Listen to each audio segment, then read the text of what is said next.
first question is, what do societies do?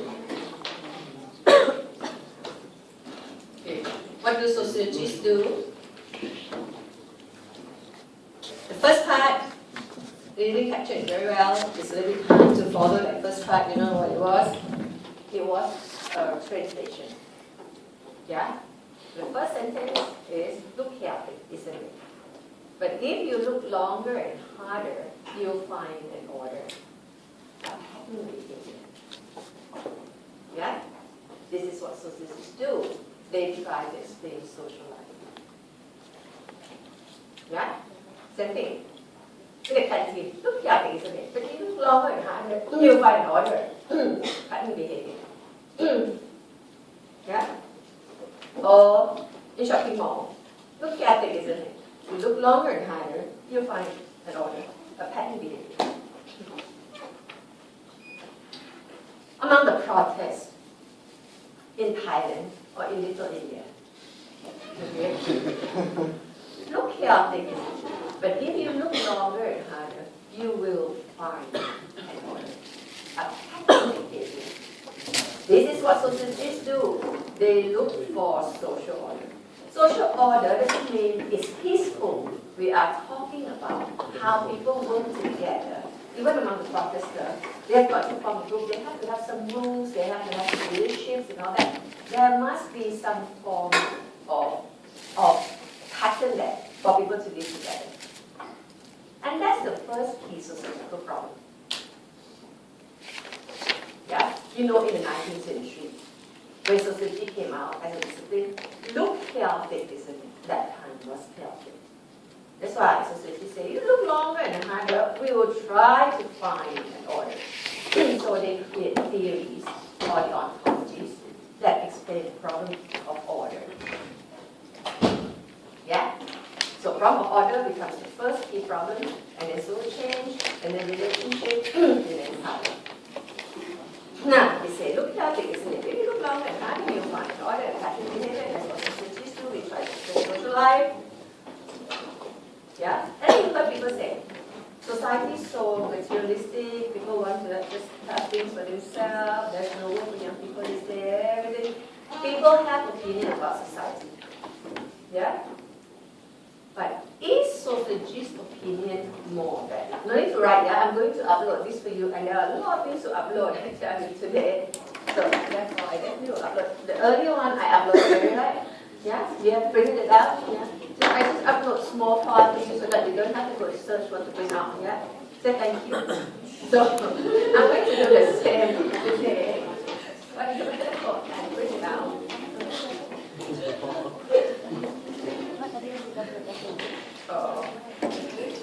Oh. What's wrong?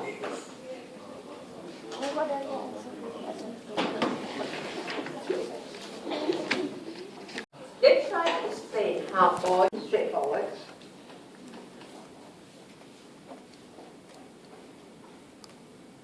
I forgot. Did it show you that picture of like draining off the blood and all that? Yeah. So it says, what is the non-valid knowledge? Science. Yeah, because it said, last time we didn't have any idea about how things work, how our body works. So when people get sick, they thought it is caused by imbalance bodily fluid, caused by eating too much red meat, drinking too much red wine. We didn't have any scientific knowledge. Yeah, but now we know what made us ill. That is science. And then it says science involves objectivity, involves observation.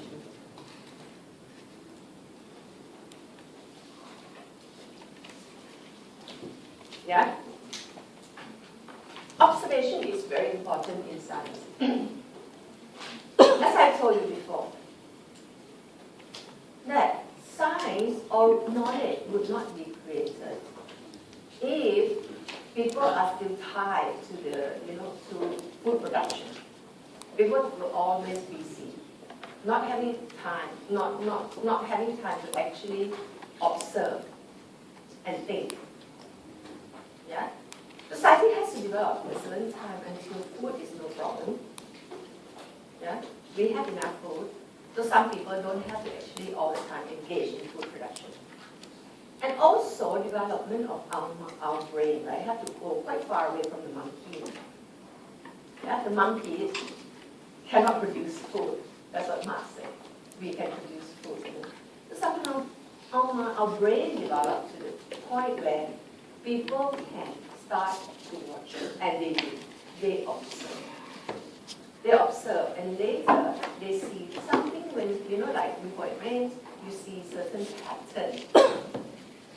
Rain doesn't happen at random, like bright sky and rain, you don't expect that, right? When you see dark cloud coming, you say, I better bring my umbrella, probably will rain. Even us, we know. Because we have observed those patterns. Scientists do the same thing. Scientists observe how plants grow outside. Drought, no rain, plant tend to die, no sunshine, plant die. They watch, they observe. And they try to look for the reason or the causes. And that later becomes scientific knowledge. But they can't control the environment, they cannot really determine the cause. They bring plants to the lab. Can you imagine that? By watching that, you don't know, all these environment, things happen all at once. You can't eliminate factors of other variables and just test one variable, how it affects the other variable. So they bring to the lab. They can control other variables that one is control itself. That is the initial idea of science. Yeah, that is the science that we think of. Okay, we're going to look through that. So observation is very important in science. Before we go a little bit more into the DVD, I'll show you more than this. But can you list 3 things science means to you? Now, you can talk to your friends. I give you a minute. List down 3 things that science means to you.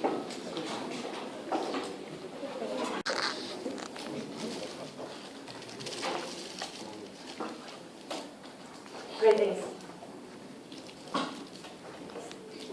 To get knowledge. Okay.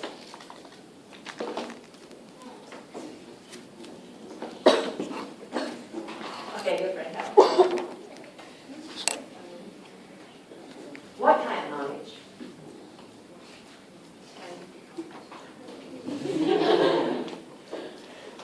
Zero mark.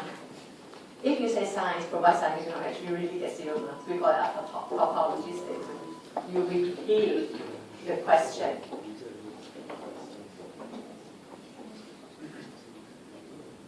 Hey, don't tell me Indonesia, you don't do science, man. You do science, right? Think last time when you were young, when you go to science class. What do you learn?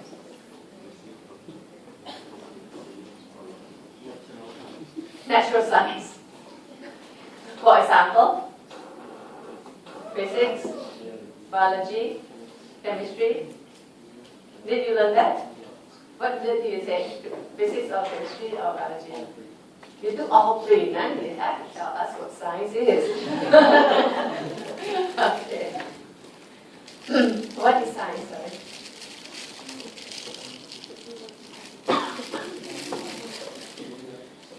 Okay, this one is bigger.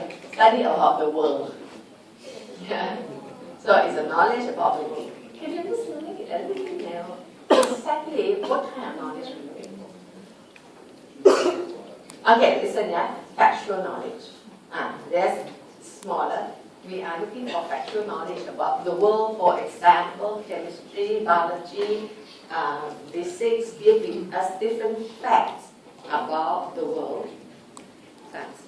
Study of natural processes through experimentation and observation. Oh, wow. Yeah, this is science. Study of nature through experimentation and observation. Yeah? So we add onto what they have, observation and experiment. How the plant grow? Plant grow natural changing. Okay. For example, in biology, study how plant grows, how plants change. Okay, what do you have?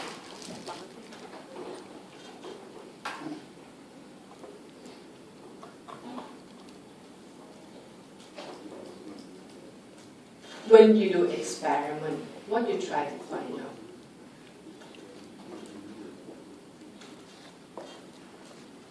What do you want to find out? When you do experiment. Experiment is really science. What do you want to find out?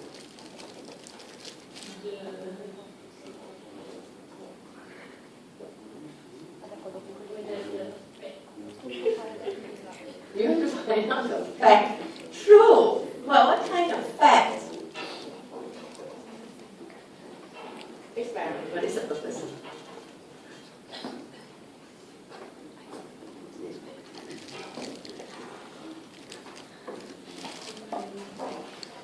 To know the reality, the fact again. What do we want from experiment?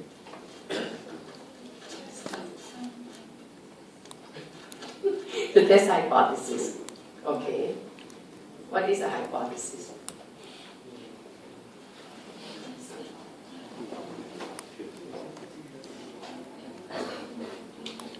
Pre-statement about what?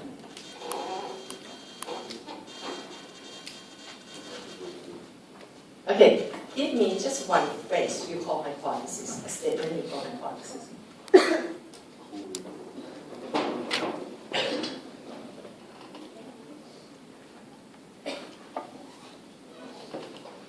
You know what a hypothesis is? Why? What is a hypothesis? Assumption before, idea before. Yes, correct, but assumption about what? About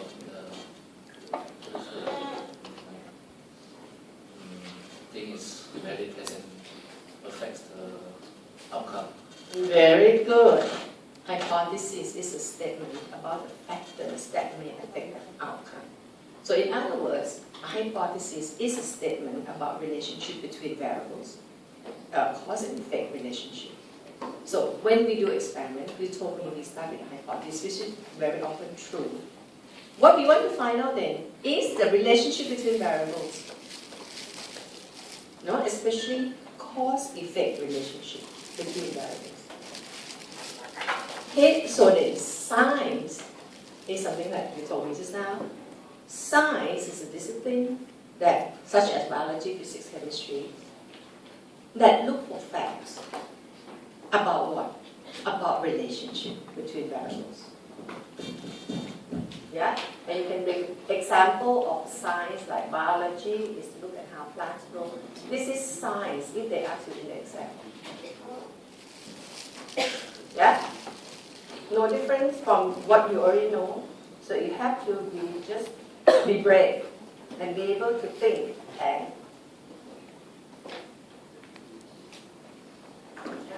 cause of things, drug, illness, cause effects. You see that? So this is medical science. Yeah?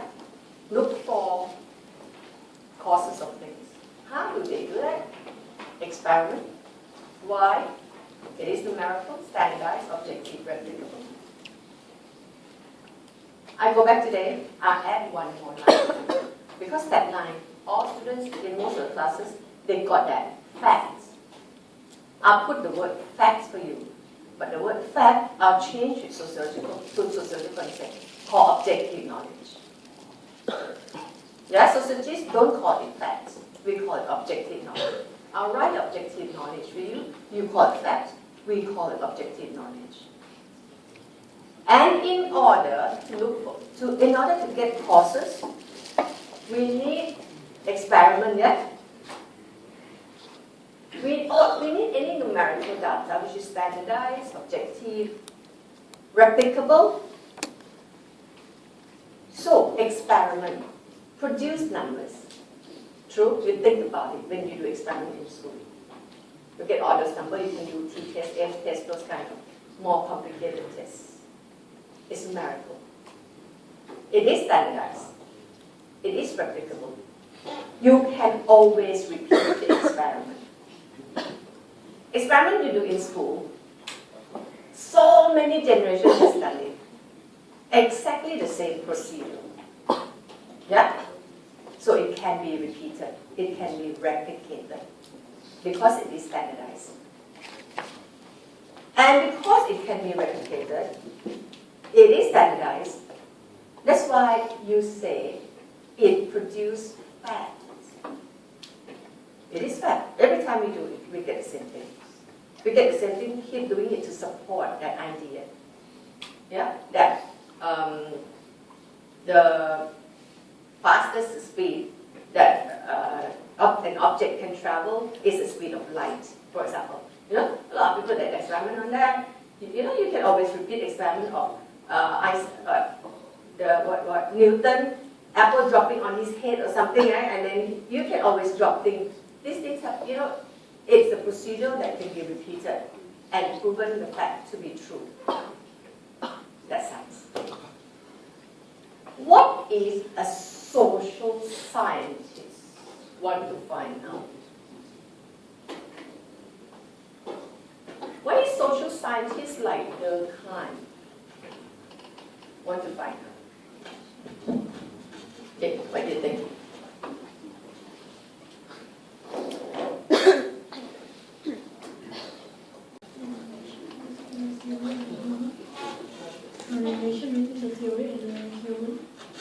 The relation between theory and human, that relation is correct, but between human and well, not. You look at this, yeah? The scientists want to look for causes of things, right? Durkheim also a scientist, you know, but he is a social scientist. So his objective has to be the same thing. What did he try to find out?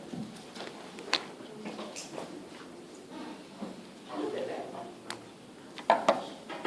Yeah, you look for causes of.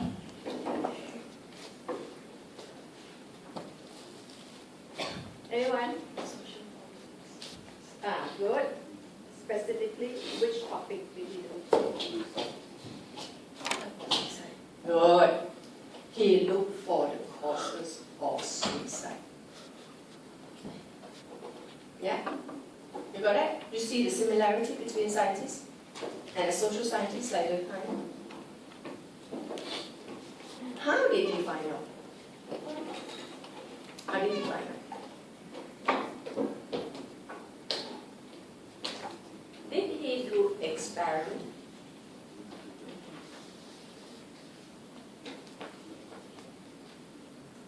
No, he didn't.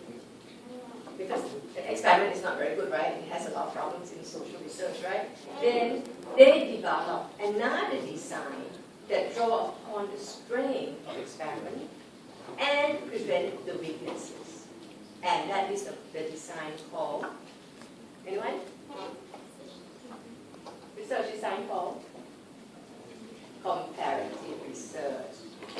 Have you got that? Have you remember that? So comparative research is very similar to experiment. It draws upon the strength, eliminate the weakness of the experiment. Yeah? He used statistics to do it, remember? And statistics is numerical, it's standardized, it's objective, it's replicable. You see the similarities between science and social science? Okay, and this side is science. The social science were to be called positivism. Now, I told you that I'm going to add one more category here called objective knowledge. I'm going to add another one here as well called objective knowledge. Yeah? Or to be called holism. Or no more ethic theory. A law-like theory. So this is science, this is positivism. At a very minimum, if the exam asks you for science, this is it. And if the exam asks you for social science, this is it. If they ask you for positivism, this is it. If they ask you for positivism, they give you like 4 or 5 months. if you explain like this, and you explain with your understanding, well, you get 2 marks. Yeah? Anytime if you aim for 2 marks, because you know things, but you know it basic. This is very basic. You pass. If you're talking about pass, no problem, you will pass. Yeah? But if you talk about getting higher mark, you don't. Because it's very basic. It's too basic. But it is correct. Yeah? The first mark comes when the answer is correct. Yeah? So, we start here for you to know what is the most basic idea about science and about social science. And later, we'll build on this. Yeah, we're going to build on this understanding. So, social science, like Durkheim, for example. Yeah? Now, okay, if you just know something like that, and you say, whenever you write answer, you have to bring examples, right? Then you bring them down here. Out of 5 marks, you can get 4. Yeah? Because you always have to bring an example. You can say, social science or positivism aim through the causes. Yeah? For example, they can try to look for cause of suicide because he believed that people kill themselves, society kill them, and all that. You're right about that. And the aim is to look for objective knowledge. Yeah, knowledge will kind of require social facts. Facts. You call it facts just now, right? Just now you told me that science looking for fact, right? So social science also looking for social fact, you know. Yeah? And you say, in order to look for cause of things, and they do experiment, but they can't do experiment, then he developed comparative research. In the work of suicide, he wanted to prove this, prove that, and he did statistics, he correlated, and he died. That is 4 out of 5 marks. Yeah? Without having to go complicated into all other concepts, which later you will bring in. Okay, in the DVD, just now you saw Combe and Marx, right? Combe and Marx, nothing much. They are all, people believe they are science because they look for underlying cause, underlying law of social development. Difference between Combe and Marx: Combe consensus, Marx conflict.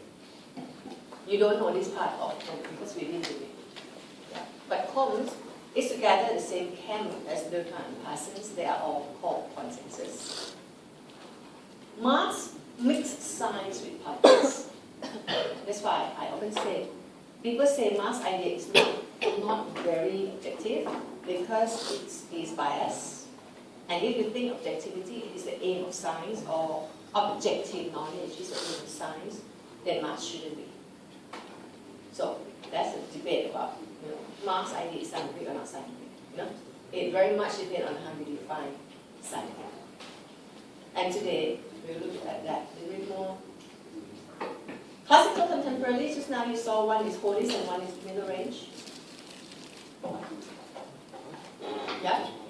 So, the society we said last week, yeah? Last time we had society so structured and become less structured and less structured, and today very fragmented. Then the theories developed to represent this society. Last time for structuralism, and later like Weber or middle range, and then interpretivist type, and then postmodernism. Society change, theories change. So here it says we have Hollis and middle range. Okay, now there are 4 more questions for you to prepare. Read the question now. This one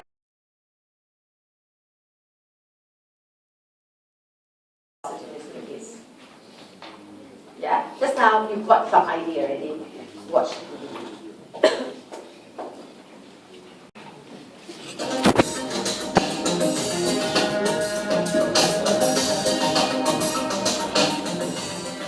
It might be important is the idea that sociology should study human behavior in fundamentally the same ways as natural scientists study the natural world.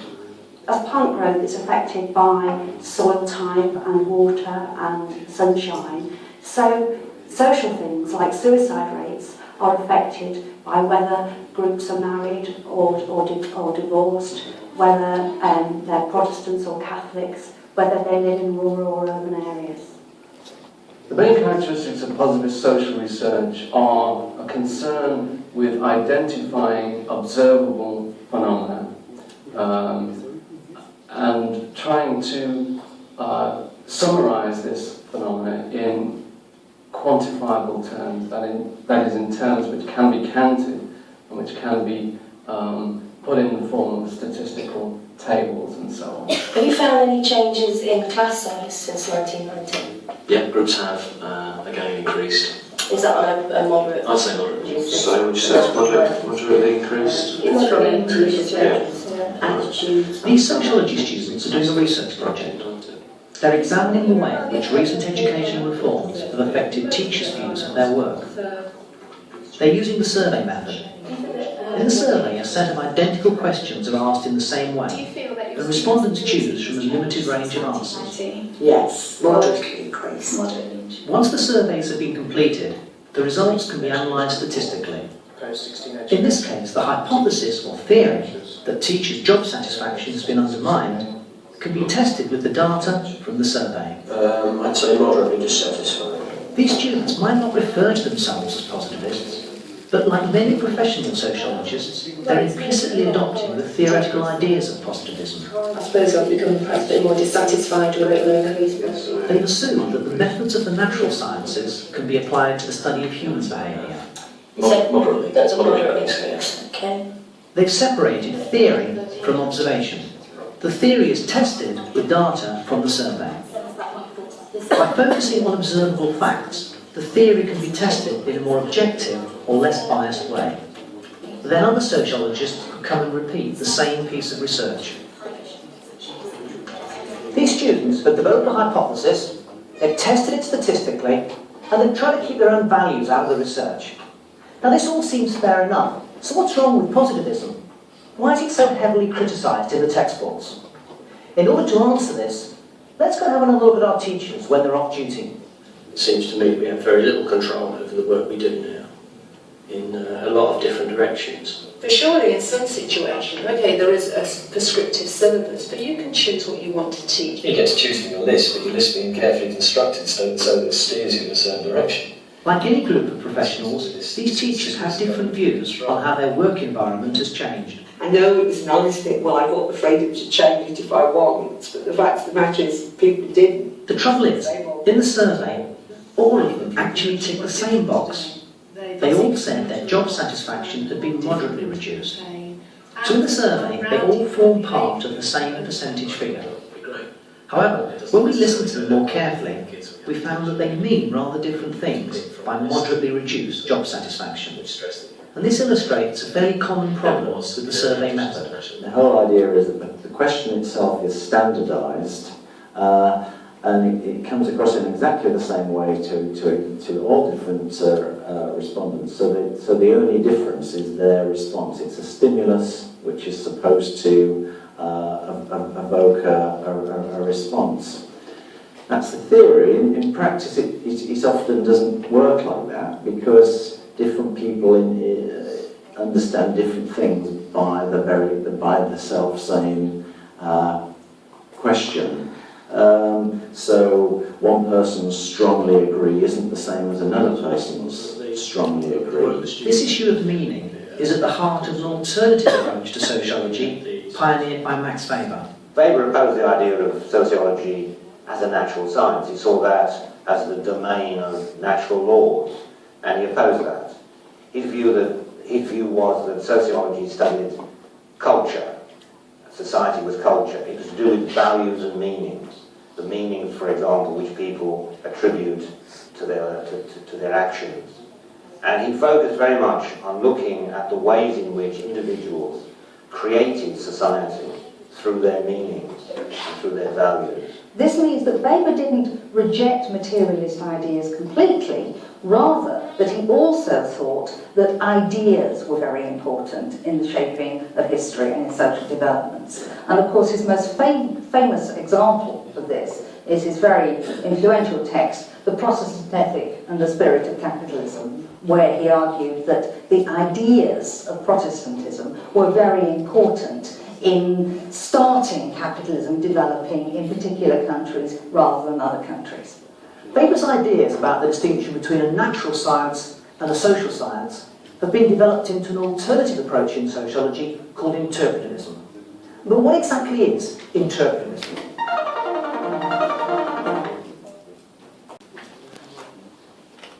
Yeah.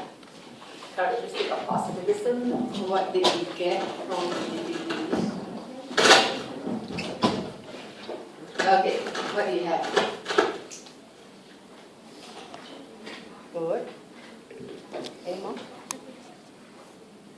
Objectivity, some more? Write down next time. Supposed to sit, watch and write down, yeah? Okay. We have objectivity. What else we have? Trying to summarize quantifiable. Good. Quantifiable data. Like statistic. Okay. And constantly identifying an observation. Good. Observation. Objectivity. Quantifiable. Observation. Those are very good.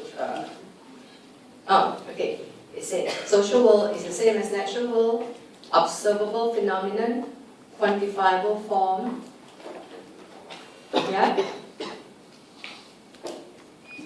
Just now there was another word. What was that?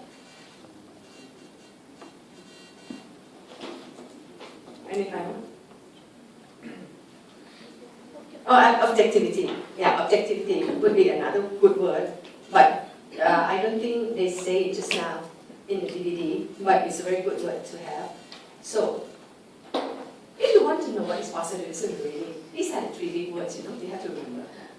Observable phenomenon, quantifiable form, and objectivity. Now, this observable phenomenon or empiricism, later the word empiricism will come. Yeah? Okay, let me say, just now there was a case study when the students went around doing research on the effects of recent educational reform on teachers' job satisfaction. What design and method do you call that? What design method? Survey, design, and method is? Just now, what was the method used? Method. Did you see the student went to the faculty with questionnaire or no questionnaire? With questionnaire. The faculty did it themselves or they asked question? They asked question. So that is a method called structured interview. So the type of method used would just now was survey and structured interview, and it could be any method that is numerical, as we know it. Yeah? The question 10 is okay. Then the DVD summarized for you. What is a characteristic of positivism? Okay, just now I showed you, and then we did. Just now we had the word objectivity, yeah? Yeah? This one, objectivity, they come and link it with the method. It doesn't matter, you can put objectivity up there. Now, it says the method is about theory tested with observation, objectivity, replicability. Those are the 3 key words that you saw.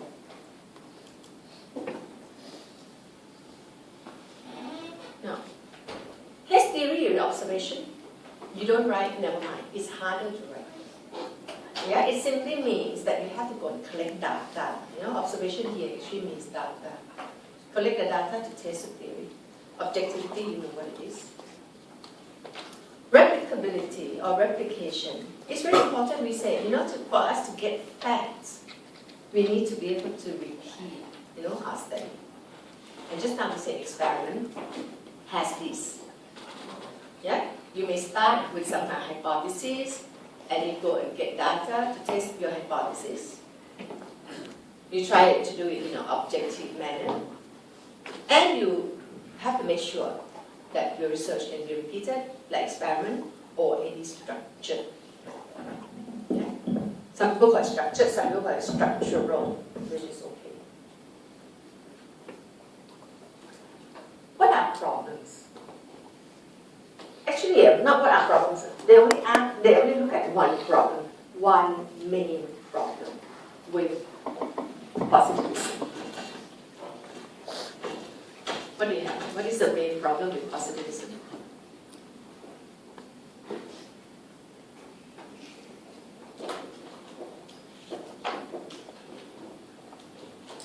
Just now, after this part, they show you the faculties talking to each other in a staff room, right? And faculties ticking the same box. Somehow, they say a lot of different things, right? What do they say? Okay, give you another hint. Why after this they introduce Weber?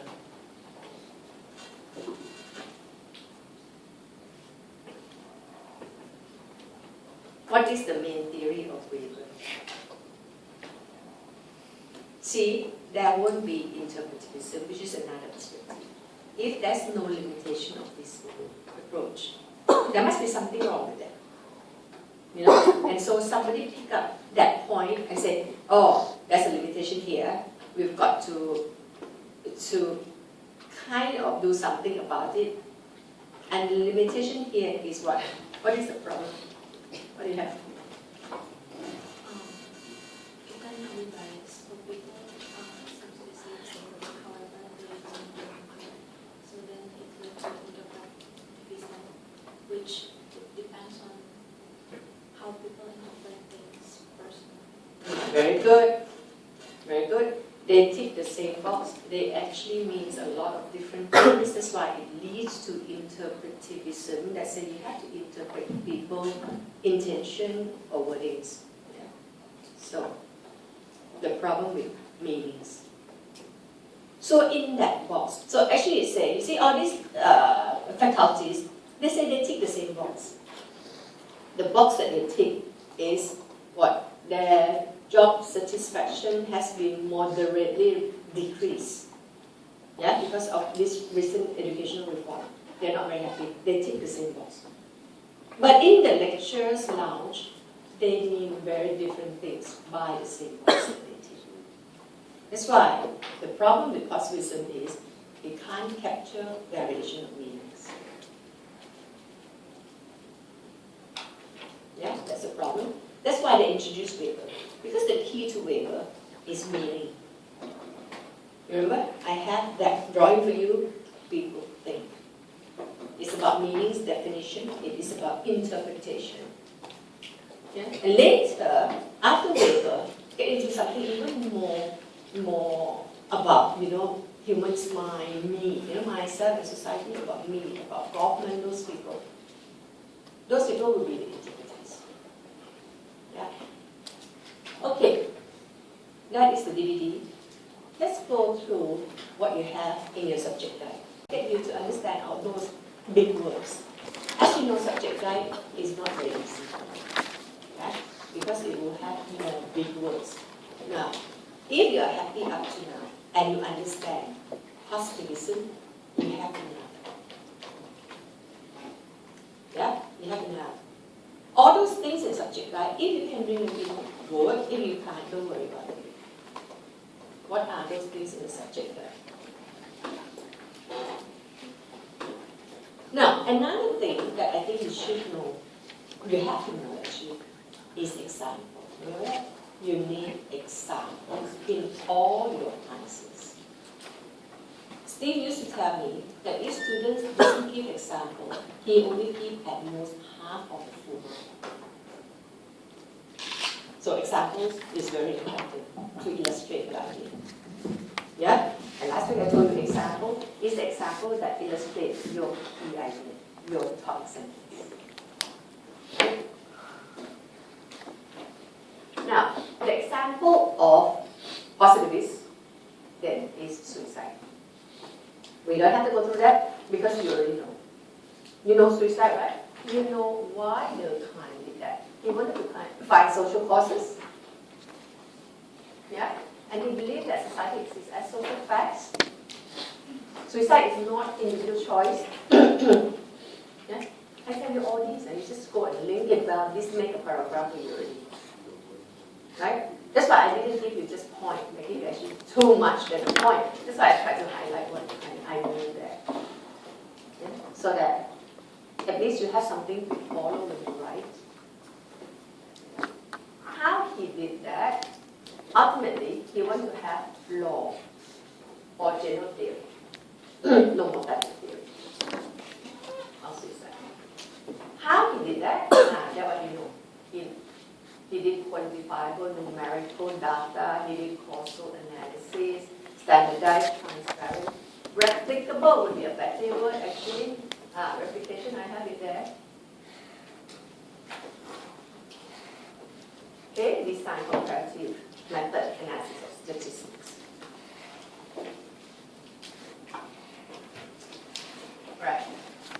Okay, in your subject guide, it gives you categories, just like all the things you see in the subject guide. Like Durkheim, they give you different ideas. Now they're giving you possibilities, different concept. Let's go through all those concepts, see where you get it. But in the exam, you can't write from the subject guide, yeah, because it becomes very categorical, yeah. So in the subject guide, it says this is the goal. Did you know? Look for causes, yeah, so that we can explain why. Why we get ill? It is because. Yeah, why it rains? Because. Why people kill themselves? It is because we look for causes so that we can explain why things happen. The aim is very ambitious aim to establish social law, just like law of gravity. That is the aim of the old, like, classical type. But modern philosophies are less ambitious, they are more practical, they are looking for correlation.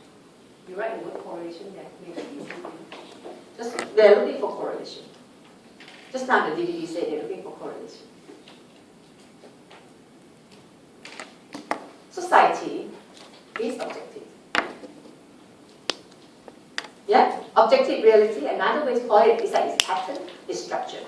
Same thing. Yeah?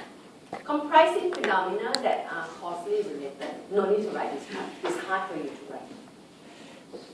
Yeah? But this is what you will see in a subject guide. Subject guide says society is objective reality, is comprising phenomena that are causally related and all that.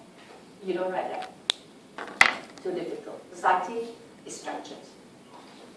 Yeah? Society has definite pattern. Society doesn't happen at random. Yeah? If you continue by saying, things that happen in society has definite causes. That's the same thing. They have definite causes. For example, suicide has definite causes. Yeah. Or you can even say social fact 1 lead to social fact 2. In civil society, there's the idea of determinism. This one is straightforward, easy, except that it's a bit hard for you to integrate in your paragraph on positivism. Okay? We don't have choice. That's what it means. Source of reality, this one I mentioned just now. This one, you have to write it. You may label it as empiricism, or you just say observable phenomenon. Fine. It's the same thing. It's the same thing. But this is a big word. Just now in your the first page, I asked you to add the word empiricism. What is empiricism? Empiricism is a philosophy that says reality comes from things that you can experience. Yeah? Some people just say, okay, it is the things that you can observe directly. That's also another way to do it. You can observe it directly. Yeah, and you have to imagine observation is not just seeing, it's hearing, it's smelling, it's touching, it's tasting. These are all observation, These are all our sense experience. So, which means that this perspective says, things that cannot be seen, I can see this table, cannot be touched, cannot be felt, cannot be tested, cannot be heard. These are not real. This is the philosophy. Let's say reality. Realities are things that can be observed directly. Yeah? Meaning, according to this perspective, then God is not real because cannot observe directly. Yeah? Okay.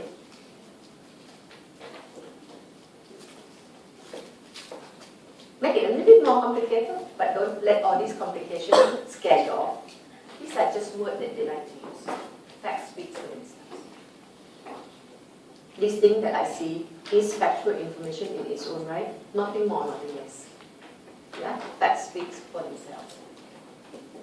Observation is needed. Research design. Okay, this one, cannot do activity too much today. Yeah? When you go back, you may want to just consider this. If the assumption is this, what kind of research design, you see that it will coincide with scientific objective, quantification, reliability. We've done that just now briefly. This one just expanding it. Third kind of suicide. Now, make it a bit more complicated. Take note, third kind was a risk. Alright, yeah? But he used positivistic method in this study of suicide. Yeah, I said you need to use the kind as example of positivism. The way. When I was student, the kind was a positivist. I didn't know the word realism. Realism is a new perspective, and later it will come later on. When realists develop the theory or the perspective, they look back at Durkheim and Marx and say, Durkheim and Marx is actually a realist, So it depends on how you look at things, how you look at positivism. And later we look at that. And I tell you how to write about Durkheim. You are afraid that people say, okay, you label him wrong, I know he's a realist. But this research on suicide is a good example of positivistic study. Yeah? So, you want to write positivism, you bring Durkheim suicide. Yeah. Later, if you want to write a realist, you also bring Durkheim suicide. Yeah, in different ways. It's just to conclude in one picture.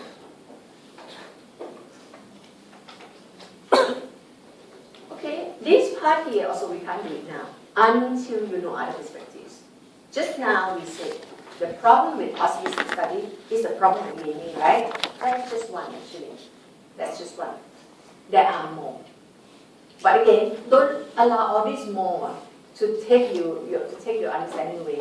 You have to really focus on one very important one, which is the problem with meaning. Yeah? And if you can add some more, it will be better. Yeah. Okay, here. No rejected. Yeah, by interpretation, rejected by modern positivism. Yeah? You don't know interpretivism. Later you know. Then you come back and this thing. This goal is rejected by interpretivism. So that society is objective will be rejected. Individual society, determinism, rejected by interpretivism, rejected by realists. Empiricism, rejected by interpretativists, realists, modern positivists. Research design, scientific, rejected by the non-science side. Yeah, so one here though, you don't have it in your subject guide. I add this one for you. So that if you want to get top mark, complete, full mark, you need to know more than classical type. All these assumptions just now is more like the classical societies. You want to see, you want to write about variation within positivism. There are many ideas about what positivism is. Yeah? This is modern idea. You know this Karl Popper, the one who wrote Searchlight Theory of Science? You remember him? Says science or knowledge is about searchlight, search on different aspects of reality. You know that guy? Can you read this paragraph?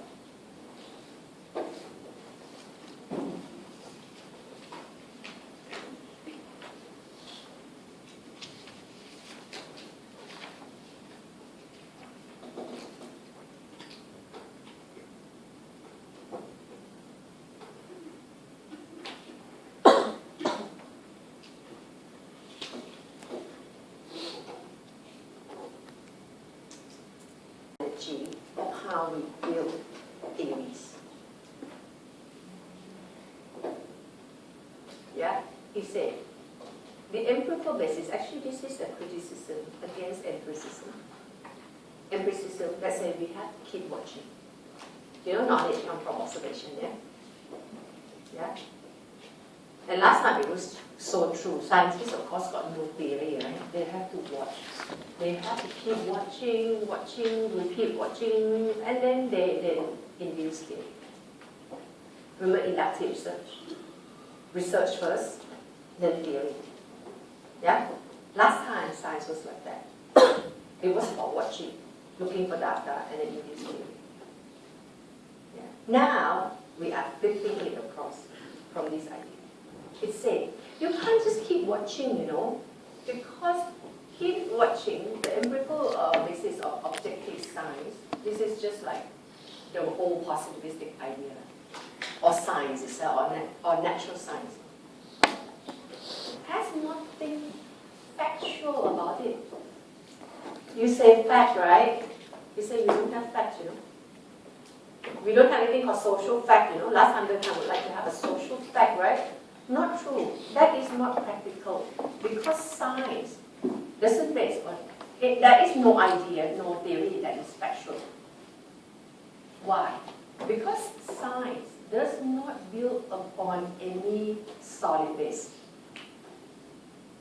Yeah? The whole structure of science, of theories, built above a swamp. No solid base, right? So, it is like a building. A theory is just like a building. To build a building, to build a theory. It's like you drive down from Faber, the path into the swamp, but not any solid base. And when you stop, it doesn't mean you reach the solid base, but you stop when it is firm enough to carry the theory or the structure. Yeah, you build a building, you do piling, right? You drill it down, right? It doesn't mean that you drill it down until you hit this solid base. It doesn't have any solid base. It is a swamp. But you drive it down until you feel that it is deep enough to carry the building, at least in the meantime. You build theories like something like that too. Yeah? You collect data. You collect more. Drill it more down and down and down, collect more and more and more and more data. Not because you reach the bottom, not because you complete it, because there's no way you can complete it. Data is unlimited. When you stop when you feel that the data is enough to support it, at least in the meantime. Yeah? Then he said, he's skeptical about empiricist philosophy. Then he said the idea of empiricism, keep collecting data, not practical. Data is meaningless. Then he changed the way we do research into something called deductive research. Deductive. He called it hypothetical When you do a deductive research, you start with hypothesis or a theory. When research starts with the theory or hypothesis and the data collected in order to refute or falsify the hypothesis, the principle of falsification. You have a theory, you have a hypothesis, you want to test it in order to reject, not to support. His idea is that you find data to reject the theory or to refute the theory. In this example, he said, all swans are white. It's a hypothesis. Yeah, if you have a hypothesis, all swans are white. Then you go to the river bank. Yeah, waiting for the swan. One swan comes in. White, white, white, and all swans are white. Has not been refuted. White, white, white. How many days you want to sit there and look for the swan, depending on how much you think you need, how much data you think you need to support that all swans are died. This statement is well supported. Yeah? Or it has not been refuted. So, all swans are white. The statement is not refuted. You sit there, not really to look for white swan, you know. You just want to look for a black swan. Because if there's a black swan, how many white, never mind. How many white mean, oh, good. I have more and more and more confidence. But I am looking for a black swan. Yeah? If I don't find a black swan yet, good. If I find a black swan, then all swans are white, will be falsified. And he said, the goal of science is falsification. Anything that is scientific means that thing can be falsified. Yeah? If it has not been falsified yet, it means it is supported in the meantime. But never facts. Never an absolute knowledge. Yeah? We are still waiting. Maybe one day things become falsified. Now, even the object travel at the speed of light is now, I think, being falsified, right? In fact, object can travel faster than the speed of light. Yeah? The idea that that is a vacuum has been falsified. There's no such thing called vacuum. See? But the idea of the speed of light of vacuum has been adopted for centuries, isn't it? Until recently it was falsified. Those are scientific ideas. Okay, then he said, the idea that all swans are white is falsifiable by observation, therefore that is scientific. This swan is black, or this is SIM full water bottle, full. This SIM water bottle with full, that is full, that is filled up, not falsifiable. Right? You cannot reject this is the fact. This is not science.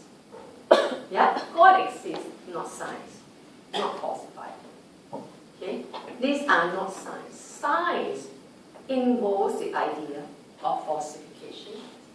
Even Einstein was undoubtedly a falsificationist because he wrote, no amount of experimentation can ever prove me right. A single experimentation can prove me wrong. We are looking for a black swan.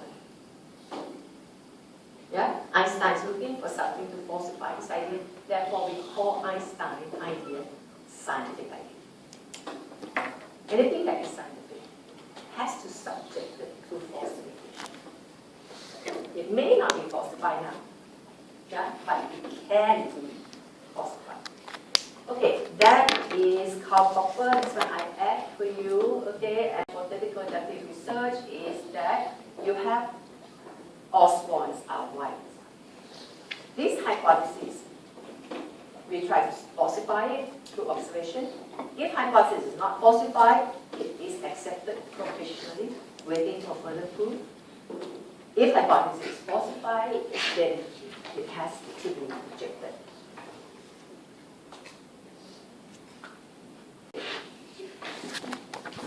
slide for example. Yeah, shall we? This one is about or in within 15 minutes. Now, interpretive is easy.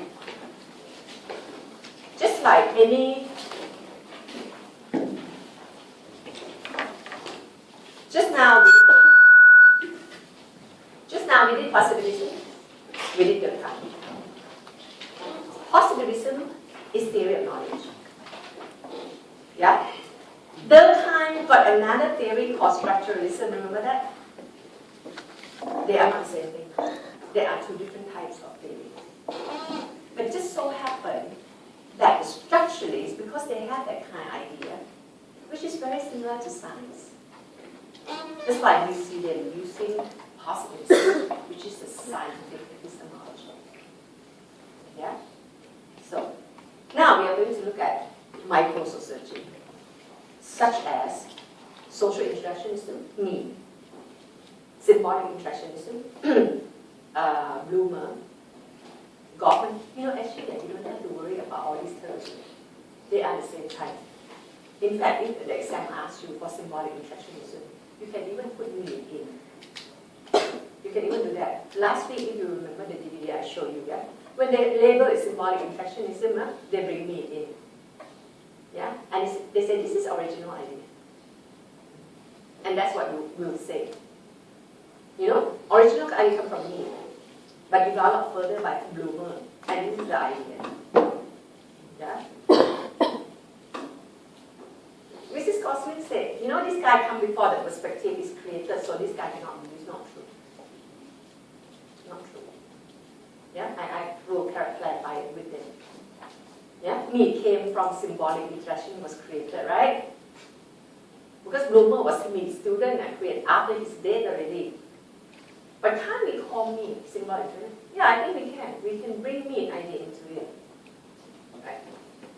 Okay, so here we are looking at interpretatives like me, symbolic interactionism, phenomenology, ethnomenology, all those microsociology. That is ontology. This ontology, okay, this theoretical idea, make them adopt the non-science epistemology. And this non-science epistemology comes to be called interpretism. So you hear something very similar to Goffman. Goffman we use as example. You know, Goffman, me, Garfinkel, Schulz, Bloomer, those guys. Yeah? The idea of how do we know? We know through non-science or interpretism. Okay, so I'm going to start showing you now. These are the 4 questions.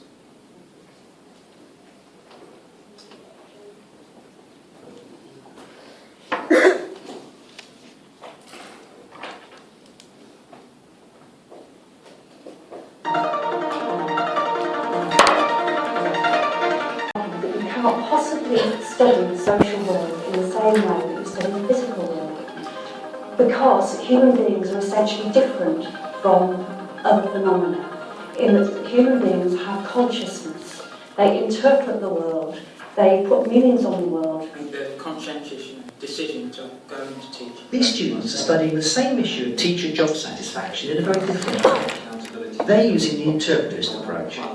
And here the concern is not with testing a hypothesis, but with trying to understand things from the teacher's point of view. The major characteristics of interpretive social research involve principally the idea that the researcher should get as close to the people that he or she is studying as possible. How did you feel when you first started working as a teacher? I was quite keen when I started. I'm quite interested in the subject. The researcher can interview people, but the characteristics of the interview would be that the researcher would try and get the subject of the interview to elaborate in detail on their thoughts and feelings about things, rather than giving the subject of the interview a preset interview schedule. What were your feelings towards the job? I was very anxious, actually. I was really quite scared of going to the classroom. The idea is that the interview is conversational in nature, and the idea is to get at the meaning of the world as understood by the respondent. So the nature of the interview is that the interviewer just gives a few mild prompts and about the general areas of discussion which is under investigation.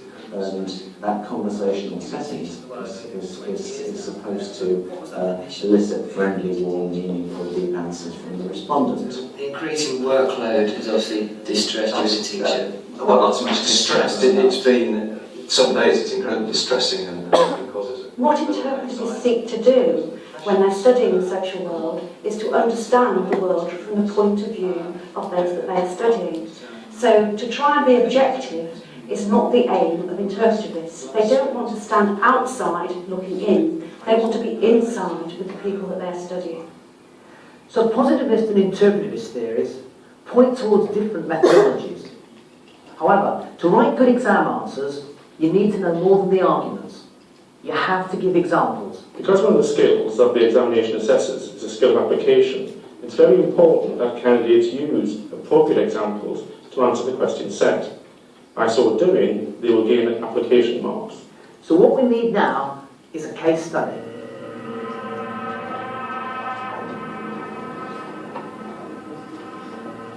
Four and a half thousand deaths a year are recorded as suicide, and it's now the second most common cause of death in young people. Unless someone has actually left a suicide note, it's impossible to know the circumstances or the combination of circumstances in most cases that led someone to take such a drastic step as taking their own lives.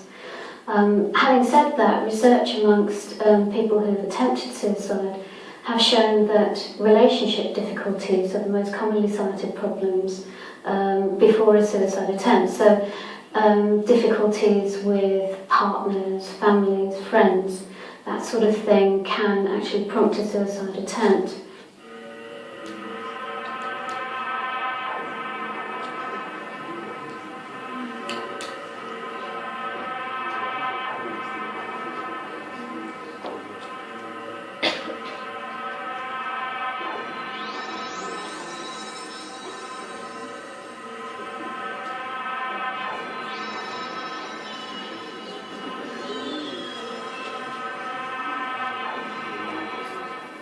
The general view of suicide is that it's caused by psychological factors. However, a century ago, French sociologist Émile Durkheim suggested that even such an apparently individual act as suicide had underlying social causes. In particular, the extent to which individuals were integrated or bonded into the social groups around them. From a careful analysis of suicide statistics, Durkheim argued that the more people's lives were linked to others, through ties of kinship, friendship and work for example, the less likely they were to kill themselves. Modern positivists have likened causal factors to one billiard ball knocking into another, and they've correlated suicide with many factors, including social isolation, status loss, urban living, and unemployment. The most recent group to receive attention is young males. In the last 10 years, the suicide rate of young men has almost doubled, so the search is on for causes. The question as to why the suicide rate should be rising amongst younger men is open to great debate at the moment. Issues such as unemployment, AIDS and HIV have been put forward. One very strong association is with the rising rate of alcohol and drug abuse, particularly amongst the youngest men, where the use of alcohol and drugs seems to be very high, higher than the rest of the population. While positivists look for factors that correlate with suicide, interpretivists would approach the same subject very differently. They might start here, at a coroner's court. When someone dies unexpectedly, the case is referred to a coroner, who has to decide how they died. While positivists accept the statistics as facts, interpretivists are interested in how they are produced. How do some deaths come to be defined or labelled as suicides? The answer may seem obvious. Certain types of death, such as poisoning or hanging for example, mean that the person committed suicide. However, for a death to be recorded as a suicide, more evidence is necessary. The coroner has to be satisfied beyond all reasonable doubt just two things. First of all, that the person killed themselves, and secondly, that the person intended to bring about their own death. I would say you've got the emotional despair that's built up amongst young people when they get entangled with relationships they can't cope with. You get job worries and unemployment worries, and that builds up so that they become unable to cope. It's all despair. Nobody seems able to help them, and they come to a decision to end their own lives. Coroner's decisions produce suicide statistics, which are examined by researchers and found to correlate with factors such as isolation, relationship breakdown, financial problems, and unemployment. They write about these findings, which then become part of the expert knowledge about suicide. Common cultural assumptions about suicide are also reinforced by the media reporting cases. If I asked you why people kill themselves, you'd be able to give me some reasons. They're unhappy, possibly their relationship has broken down, they've got no money, they've got no job. In other words, you'd draw upon your common sense understanding of suicide. Now, officials are no different. They draw upon common sense and expert knowledge when trying to decide whether or not a death is a suicide, and the cycle of meanings is reinforced. Interpretativists then go on to argue that the statistics are not as hard and factual as they seem at first sight, and it may be that Durkheim and others may not be discovering the causes of suicide, but rather the criteria that officials use to label certain deaths as suicides. Interpretativists are interested in more than the accuracy of official statistics. They use their criticism to illustrate general problems of subjecting any form of behaviour to quantitative analysis. But they're not finished yet. They've got a second criticism of the idea of sociology as a science of society, and this one concerns the role of the sociologist.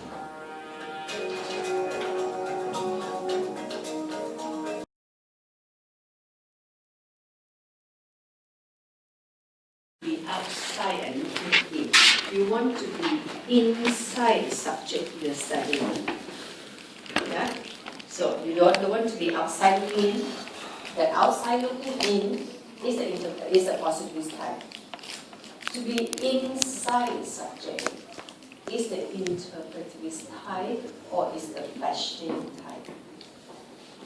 Bechdelian means interpretive understanding. Suicide. And then he said, before this, let me remind you, before this, he said, you want to know the theory well, it's not just an argument. You need to show examples. Then he bring it, he studied suicide again. Yeah? This one you did really, yeah? Possibly study suicide. Look for causes, right? And then he was saying 1 million born knocked into another, social isolation, status loss, unemployment, drug. And the lady from the Samaritan said nowadays suicide among younger generation on the rise. Yeah? Because of drug and alcohol abuse. So you see a lot. So they look for causes. Not about interpretation. How would they study suicide? They won't be looking for causes. They will look for construction, social construction. Or in another word, they look for the meaning or the definition of suicide. Yeah? We keep saying this perspective of microsociology or about meaning, yeah? About meaning. So, or you can call it social construction. Accidental death is defined as suicide by coroners. Then you saw this one. Let's say, and in the DVD say, coroner's decision or coroner's definition produces suicide statistics. You understand? He has to define what suicide is. And say, which we study by sociologists to produce expert knowledge about suicide. This expert knowledge, very often when the media would like to report it, they got influenced by this knowledge produced by researcher. These create some kind of common sense about what suicide is. Yeah, so coroners are not different. All the common sense in the society is his sense tools, and therefore, whatever he thinks he would define suicide comes from general assumptions about what suicide is, very often presented in the media report.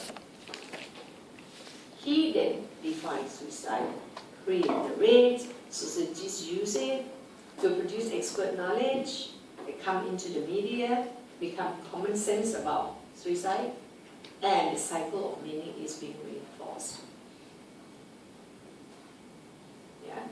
So then they say, oh, you can't really study like the positivist way, you have to look at meanings and how meaning is being constructed.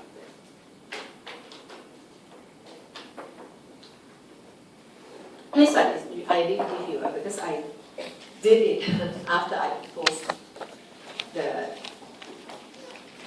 after I uploaded that note. Yeah? But don't worry, this will be uploaded again. Because when I think of what else should I do to make you actually get it better, so all these are all new. I didn't use this last question. If we say the goal of positivism is to explain by establishing position, society is objective, we are determined. How do we know? It's through observation. Facts speaks for themselves. Test theory with data usually start in hypothesis and with the data tested. Research is quantifiable. The kind of suicide. This side we will say what the goal is. How should we write as the goal?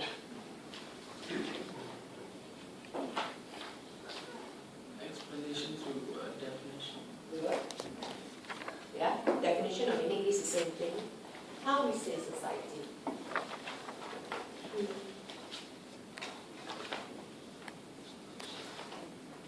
If this is objective, it's a contrastive objective. Okay. In legal society, if this is determinism, that one will be called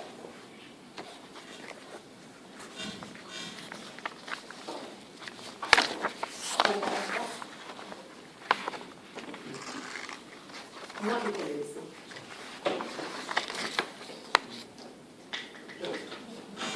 We call it non-determinism. Yeah, this is to expand on what you already know, to put more words into it. Oops.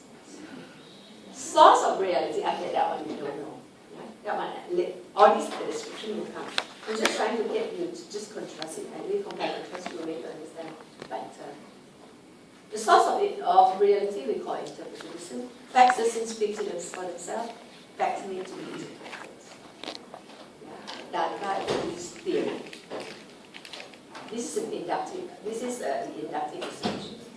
You know, something like for the persistent persuasion, another that you draw the conclusion of non-science. Method is this side is quantitative. This side is qualitative. Yeah? You can't have both. We have shoes. Meat and all that also good, but shoes really the best one, because I told you shoes phenomenology is epistemology. It is the theory of knowledge. Yeah? So shoes probably be better choice. And then you have government on the side. Yeah, I told you before that the kind of suicide and government asylum, you must know this, because use will be example of positivism and government asylum will be example of interpretism. What government try to find out? The definition people want to have about themselves, whether they are mad, they're not mad. Yeah? All these definitions are subjective, never have fixed meaning. Different people perceive differently. Perception also change over time. Yeah? Society doesn't exist as structure. How do we know? We need to be able to interpret their meaning by fashion. Yeah? Fact needs to be interpreted. Yeah, we have to interpret it through fashion. Data in this theory, the one had to write. Yeah. So what kind of research he did? He did non-scientific. He did cover a qualitative research, because it allows him to be there, to watch, to put himself in the shoes of those patients. So what you need to know is why Durkheim, having this kind of ideas, theoretical ideas, lead to this type of research. Sometimes they ask that. Sometimes they ask, discuss how theory of one guy influences research. Yeah, they say, okay, theory of Durkheim is something like this, linked to this type of research. Or, Goffman theory looks like this, linked to this type of research. Another way they can ask is, why somebody like Durkheim cannot use qualitative research? Why, when you have this kind of theoretical idea, you can't use this kind of research? Or why, when you have this kind of theoretical idea, you want to understand meaning, you can't do this kind of research? Okay? You know it. You just have to go back and think a bit more. Right? Surely, positivism want to have causation. Surely cannot do this kind of research because this kind of research is not numerical. Yeah? Right? If government wants to interpret the meaning, cannot do this kind of research because to go with a questionnaire or constructed interview, you don't have time to go and fetch them people. You don't mix with them. You are not really part of their activities. So you see, this type doesn't lead to that. Yeah, this one will link directly to this.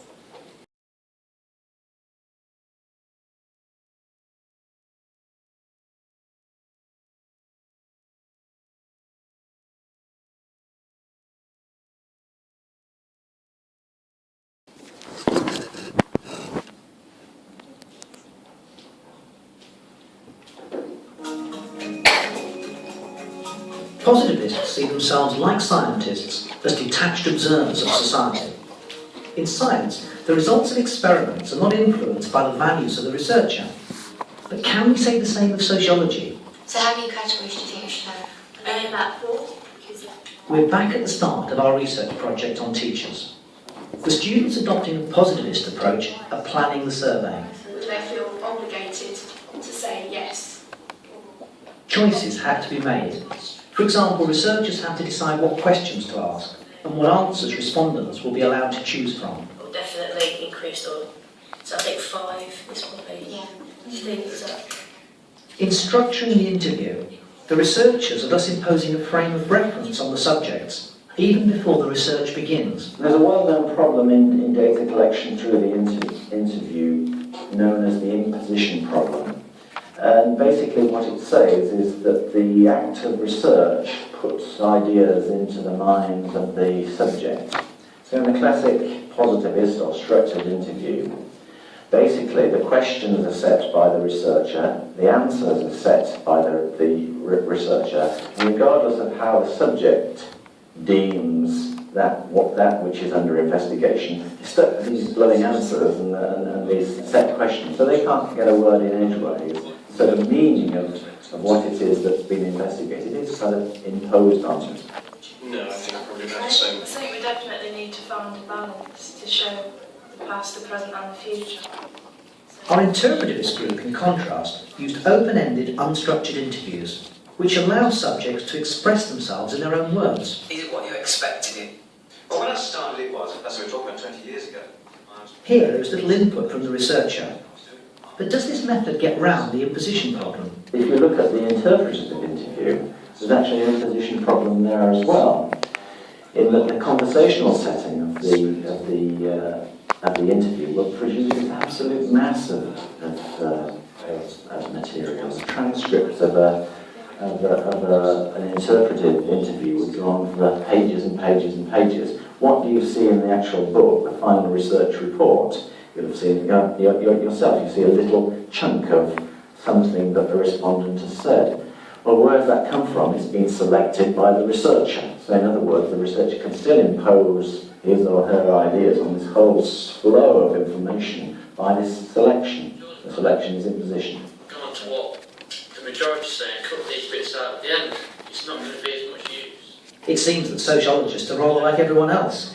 What they see is guided by their own interests and views. James, I don't think it is completely vital that you have so much background information. You need some. You don't need like... The famous philosopher Karl Popper used a little trick to illustrate this point to his students. What he got students to do was to make some observations of the lecture room in which they were sitting there and then. So he gave them 30 minutes to write down some instant observations. What happened was that they would come up with a whole pile of observations about him, about the nature of the lecture, about the lecture hall, the fact that the acoustics were good and the desks were dusty. So the point is, what the students choose to observe is guided by their interests. And that is the nature of the relationship. What you see out there is guided by what's in here. So your theories, your ideas, your interests actually guide what you see. Doing social research is a bit like going on a journey. Travelling by train, for example, involves making certain choices. Where you want to go, time of departure, and whether to travel first or standard class. Sociologists also make choices on their research journey. Choices about the questions they should ask, what to include or leave out, and so on. And these choices are influenced by their own values and preferences. Of course, journeys don't always go to plan. The train may be diverted or delayed. We may meet someone interesting and get off the train with them somewhere else. But most of the time, the decisions, the choices made at the start of the journey will determine where we end up. And much the same is true of sociologists. They're rarely surprised. Usually, they end up discovering exactly what they've been looking for. So does this mean that sociology can't be a science? Well, many sociologists seem to think so. Leading social theorist Anthony Giddens has written, "Those who still wait for a social scientific Newton are not only waiting for a train that won't arrive, they're in the wrong station altogether." So is the hope for a science of society really only about as good as my prospects of getting the train back to London from here? There's another group of sociologists called realists, and they're not as pessimistic as Giddens. The realist approach to theory and method offers an alternative to positivism and interpretivism that's becoming increasingly important in sociology. So what is realism?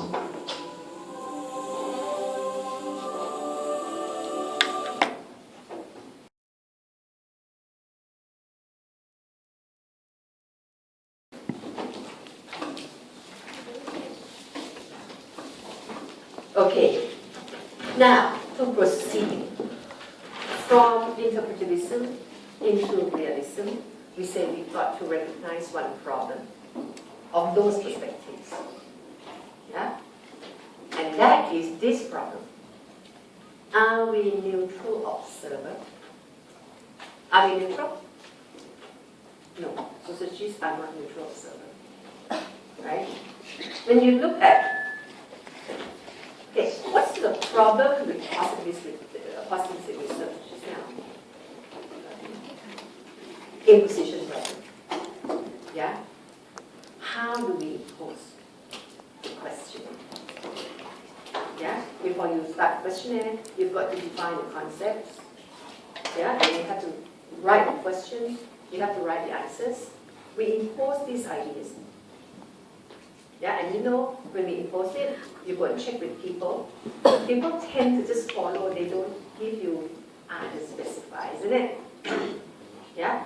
Whatever they ask you, know, it's just like very crude. You don't really get the reason. Yeah? So imposition problem. Yeah. Later, I give you the word definitional and imposition problem. Now, when people do interpretive method, in that interview, isn't it non-biased? We didn't define the question, we didn't prepare questionnaire. Why? They still say we have imposition problem. Anyone? What do you think of that?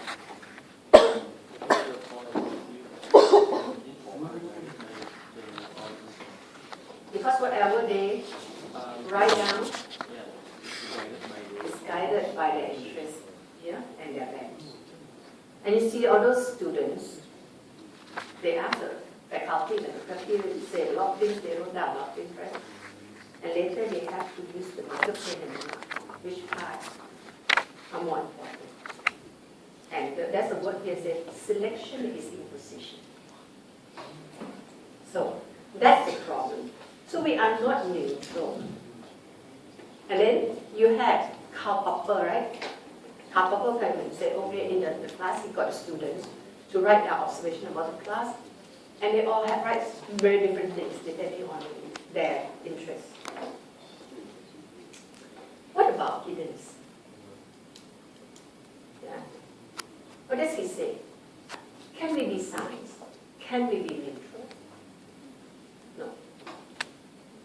He said those who are still waiting for scientific Newton to arrive are not just waiting for the wrong train, they are waiting at the wrong station altogether.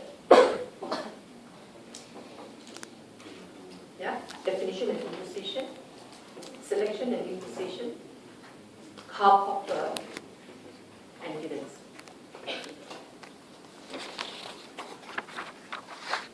Yeah, so don't worry, all these answers will be uploaded.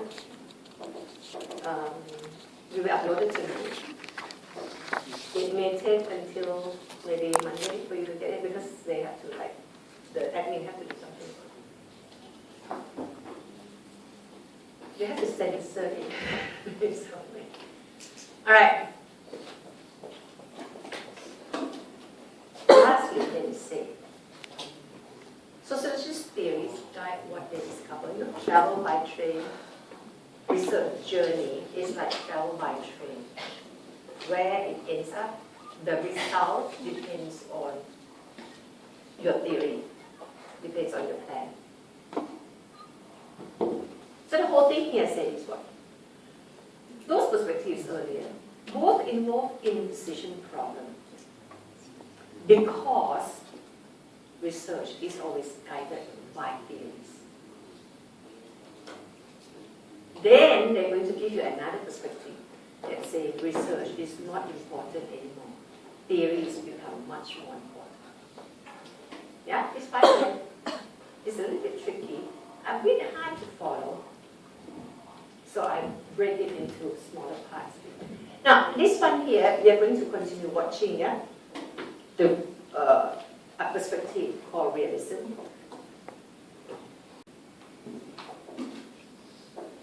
Oops.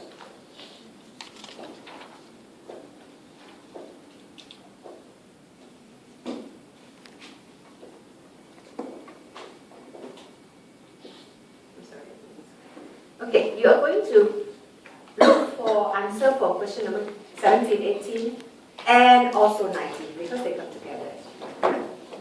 And we're done with realism. 17, 18, 19.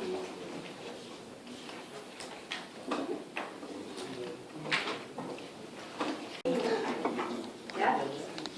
These ones say, how would the realist studies decide?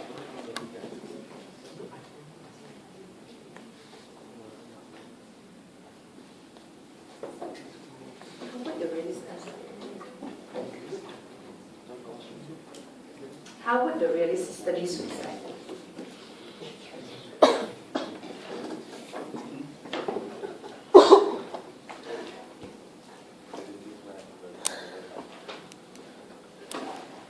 Yeah, there's another one, number 19, and then so therefore there are altogether 4 questions for you to look for, yeah? 17, 18, 19, and another one on the other page, become number 20. Yeah, this is what I add. So let me just mark it in different colors so that I can tell the glasses as well. Okay, done. 4 questions. Let's continue with realism. Positivism tends to break society up into parts and looks at them as variables. Interpretivism just wants to look at micro-society, small-scale interactions, whereas realism is concerned about the interplay between wider social structures and institutions and micro-actions. It's concerned with both face-to-face interaction and with the structures that impinge on that interaction. Realism presumes that the world is layered, but what we see on the surface is produced by underlying forces or underlying mechanisms which we can't see. Let's take writing a cheque. Writing a cheque appears an ordinary and understandable piece of behaviour, but in order properly to understand it, we need to understand how the banking system works, because it's that makes writing your name on a piece of paper have the consequences that it does have. And in order to make sense of writing a cheque, therefore, we need a theory which describes the banking system. A realist would want to go and burrow beneath the surface appearance of things and try and explain underlying causes for behaviour. So in some ways, realists are a bit like the old classical sociologists we looked at earlier. They see sociology exploring the underlying causes of what we observe. Like positivists, realists believe in sociology being objective and scientific. But they also agree with the interpretivist critique that there is no such thing as value-free data because sociologists' observations will always be influenced by their theories and their interests. Some realists argue that sociologists can only understand the world through their theories. This doesn't mean, of course, that we sit back in our armchairs and theorise. Sociologists have to do research. But the point is not to test your theories with facts, but rather to test theories against each other. In sociology, that's the prime problem we face. Nearly anything that you could choose to explain, you get sociologist X saying, oh, I'd explain it in this way, sociologist Y saying, I'd explain it in this way, and sociologist Z coming up with that explanation. And I think that's really the gist of sociological research. It's not about testing theories with observations, it's about finding ways of choosing between theories. Sociologists can't test their theories and decide to reject them or accept them by reference simply to the facts. They need better theories, and on that basis decide to reject old ideas and to move on to new ones. So how can this realist approach to theory and method be applied to our case study of suicide? Earlier, we looked at two competing theories of the consistency of suicide rates. In the Durkheimian approach, the regularity was due to underlying social causes, such as social integration. In the interpretivist approach, the statistics were seen as flawed, and their apparent consistency was the result of labelling. Lack of integration, for example, could provide officials with a reason for labelling a death as a suicide. So what we need now is a methodology to help evaluate these competing theories. So it's back to the railways. Each year, between 50 and 100 people are killed under trains. Many of these are witnessed by people who say they saw the victim deliberately jump. The experiment would be to take a sample of these known suicides and follow them up to see what verdict the coroner records. By holding the circumstances of death constant, we could better explore the effects of the person's life circumstances on the verdict. If all, or nearly all, were recorded as suicides, then this would be evidence in favour of a Durkheimian view. But if a significant number were not recorded as suicides, because the officials couldn't find evidence of a suitable suicidal motive, then this would tend to support the interpretivist theory. So the realist view involves testing theories against each other. But is this scientific? Maybe we need to go back to where we started from and take another look at science. So far, sociology has been getting a pretty rough deal of it in comparison with science. But just supposing that science wasn't quite as objective and detached and, well, as scientific as many of us believe. The conventional view of science has been challenged. An alternative view has it that scientists are committed to the theories to which they adhere and don't accept evidence which seems to falsify them. For example, at school, children don't conclude, and they're not encouraged to conclude, that the theories are mistaken if the experiments don't come out as expected. Instead, they conclude that the experiments were done wrongly. According to this view, progress in science doesn't come from the discovery of more facts, but from theoretical development. Scientists test their theories using other theories. They don't reject their theories when they've got evidence which doesn't seem to fit with them very well, but they reject theories when they've got better ones that do the job in a more effective way. The basic idea of a scientific experiment is that you've got lots of different theories, and what the research actually tries to do is choose between those theories. So it's not a case of testing theories with facts, it's a case of trying to create data in order that we can choose between a range of theories. Of course, there are important differences between scientific and sociological method. For example, scientists can evaluate their theories under closed laboratory conditions. However, realists argue that by testing theories against each other, sociologists are following a scientific method, and one which offers the best hope for the development of sociological knowledge. Further, by identifying and comparing theories, sociologists can avoid the pitfall of following their favourite theory at the expense of alternative explanations. There's a nice saying from John Stuart Mill that I think captures it, and what he's trying to do is to stop people simply pursuing their own case all the time. He says something like this, if I can remember it: "He who only knows his own side of the case knows not even that." In this video, we've looked at some of the major approaches to the relationship between theory and method in sociology. As students, you won't be expected to come down on one side or the other, but you will be expected to show that you know the arguments and that you can provide relevant illustrations. Underlying everything we've said is the question of whether or not sociology can produce some objective knowledge of society.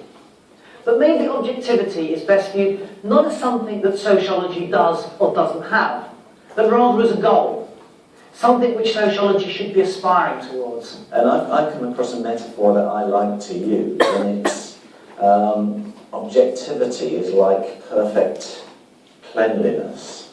Okay? Perfect cleanliness is quite impossible, but it doesn't mean that you shouldn't try to achieve it. It's quite impossible to achieve, but it doesn't mean you shouldn't try. It certainly doesn't mean that you shouldn't go wash yourself, and it certainly doesn't mean we should go rolling about in the shit. Can I say that on is it PG?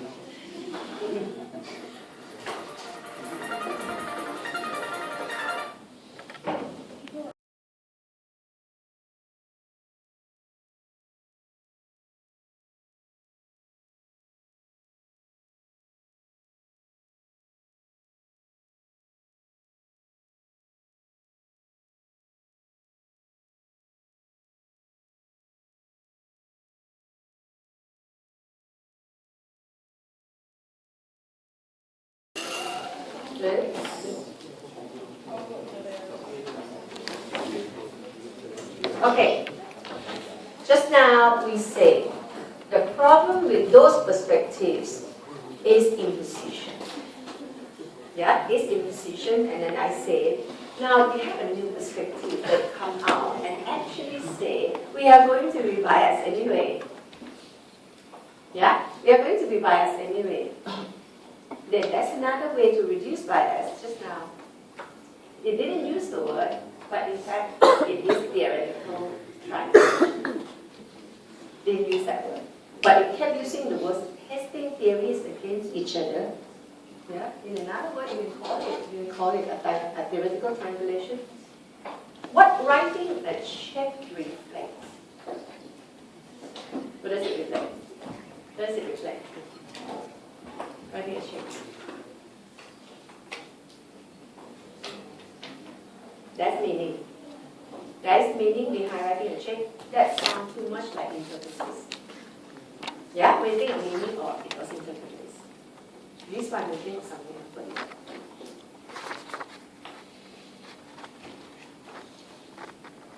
Writing a check. Writing a check reflects. Good. Okay. He's helping you, he's respecting the banking system. Yeah? Writing a check, writing a check is nothing. It reflects the underlying, hidden and underlying values. So this perspective believes that the fact doesn't speak for itself.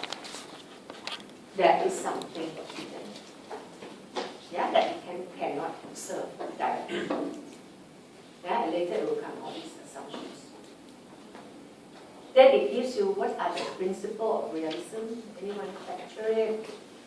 I think it right in words to you. What is the principle of realism?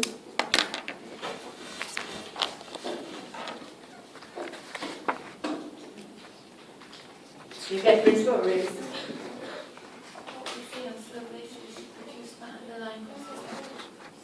Good, that's the one that's something quite like number 17. Any more? Realism?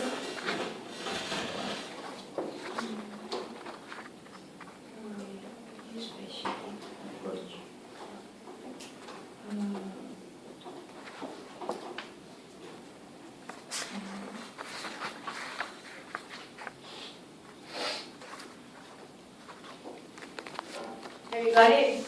Anything about realism just now? Realism? All data are shaped by theory. Okay, good. All data is shaped by theory, and that is important. So the focus is not on data anymore, it's on theory. So the idea of empiricism now is going to be rejected. Any more? The scientific approach, good. Okay, so we collected some of those principles.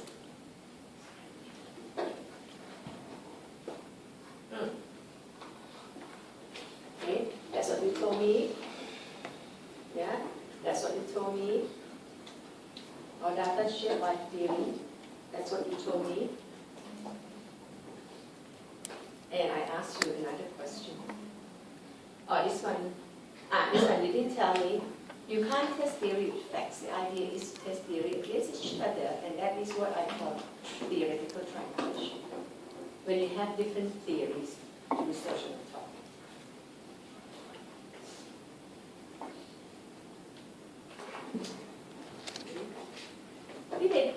Did they show you this already? Do you see this? You don't have to write it out. I'll show it to you. Just go through it together. More useful. Here, positivism, look for correlation. Yeah, clear to you. Use quantitative research. This is clear to you. And I told you this is the most basic. You can write this, you can get 50 marks. Interpretivism, meanings, and it is qualitative. What about realism? You won't write this part. Because this part is not in the DVD. It's very much like Weber. Weber said he creates society, that society is structured in some way. But the problem is, you will not be able to link this into the epistemology of rationalism. It's very hard to do. Yeah, it will involve a lot of reading to be able to do that.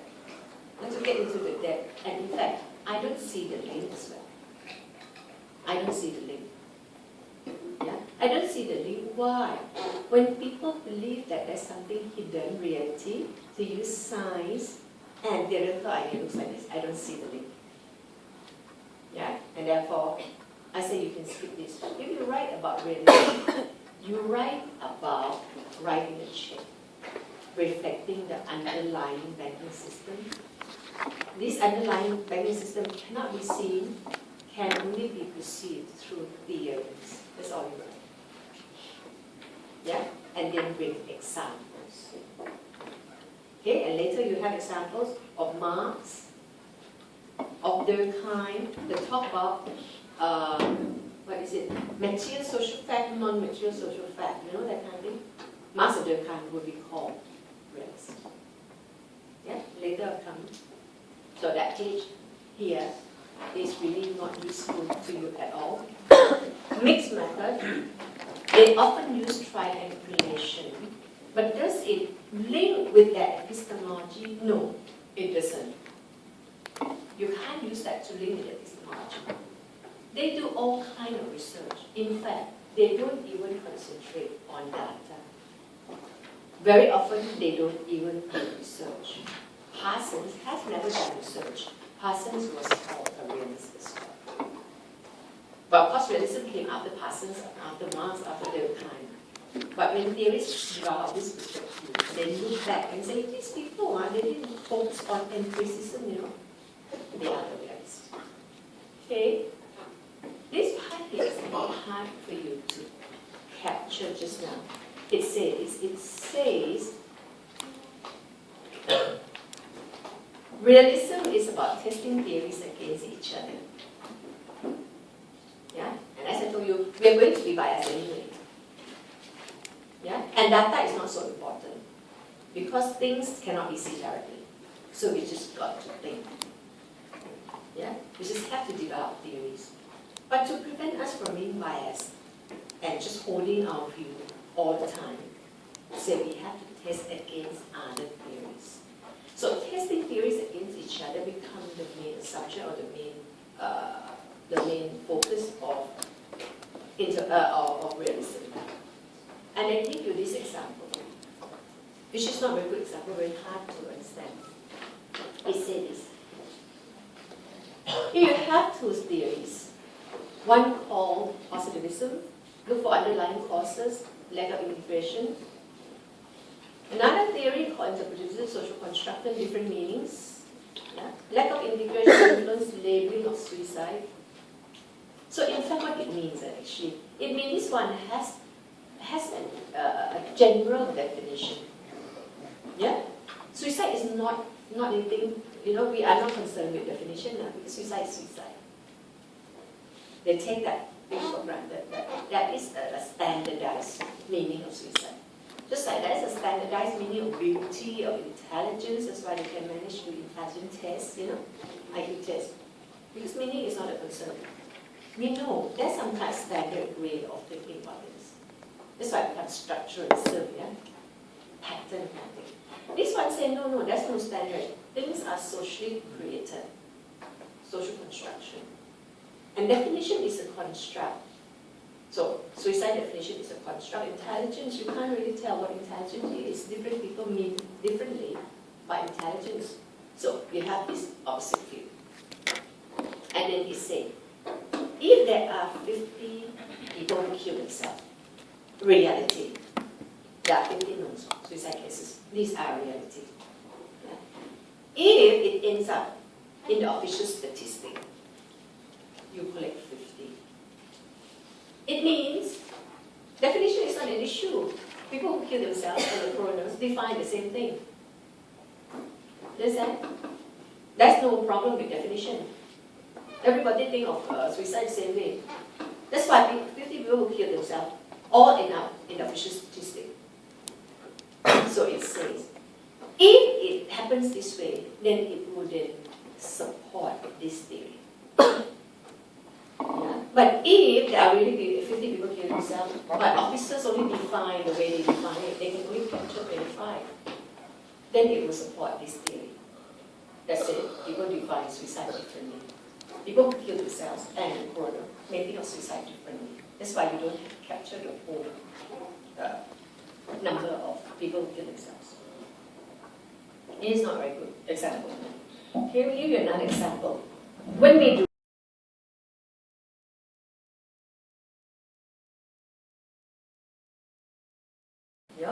we usually adopt the idea of risk.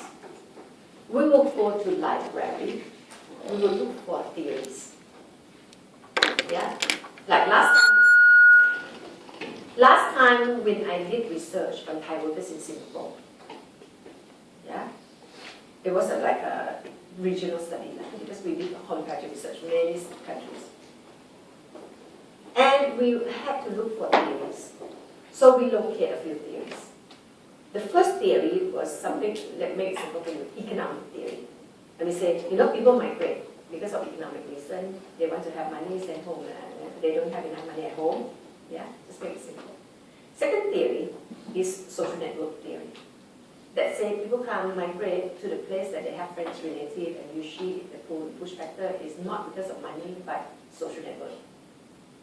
And the third theory is that it is cultural theory. That say people tend to migrate to a place that the culture is not too different and they can integrate easier. Three theories. Three competing theories to explain why people migrate. Yeah? Then we collect data. Okay?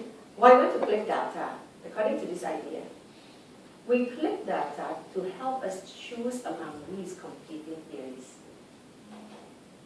Yeah? To see which theory works best in Singapore context in this 21st century.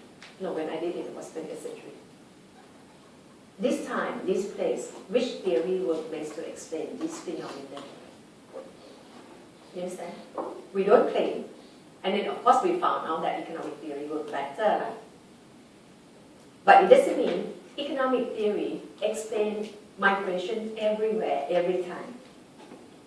It's not a nomothetic theory. We believe that things may be true in this context at this time.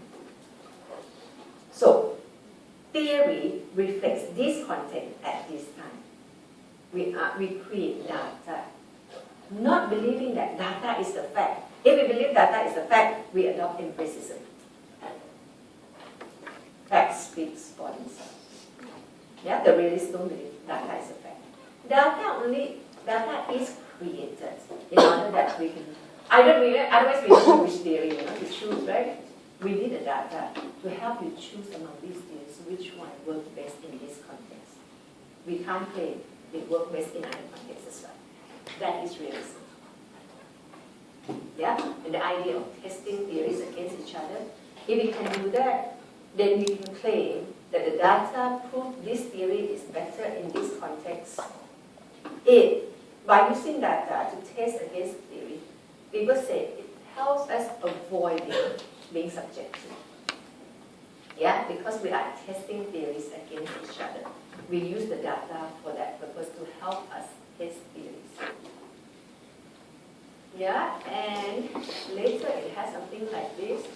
You see, it argued that science developed not because of data or observation. Yeah, not because of data. And they claim that, which is true. They say when you do experiment in school, data collection, yeah? If the experiment turns out wrongly,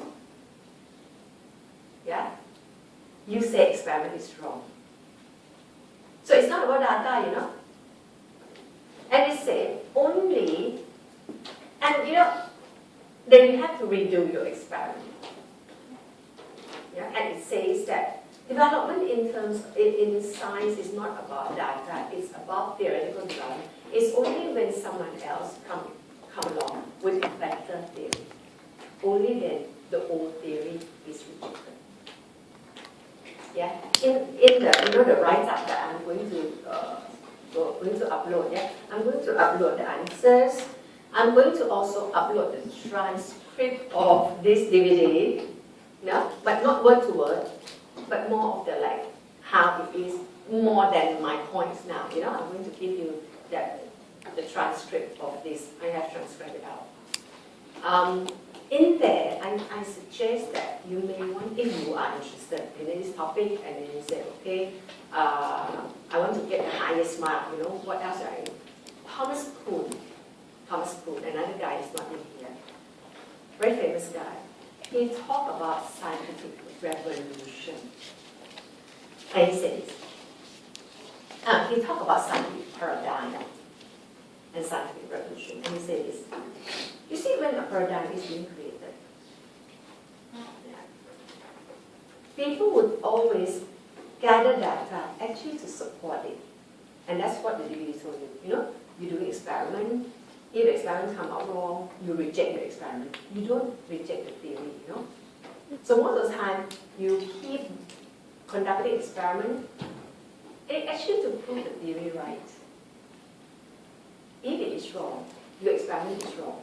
Your experiment will explain will be dismissed. Until more and more data coming out to prove the old idea is wrong. Still, you can't reject the old idea until someone else comes up with better theory. Only then the old paradigm will be gone. Last time when, say, Einstein came out, a lot of his ideas, he was threatened to it, he was chained, he was locked up and all that.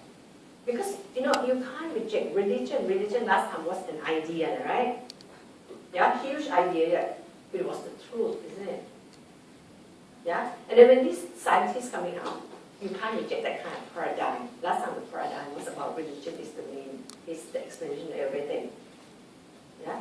Everything you do, you support that kind of idea. Until somebody like these scientists come out and create a revolution in terms of idea, then you have a new paradigm.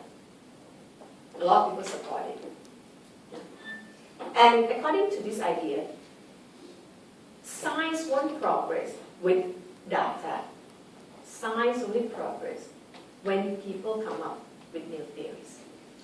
That's why this perspective focuses not on the data or empiricism, they focus on theoretical development. And that later we call rationalism, coming later on. Okay, scientists reject theory not because of data, but they reject that theory when they find better theories that can do the job in a more effective way. Yes, theories against each other.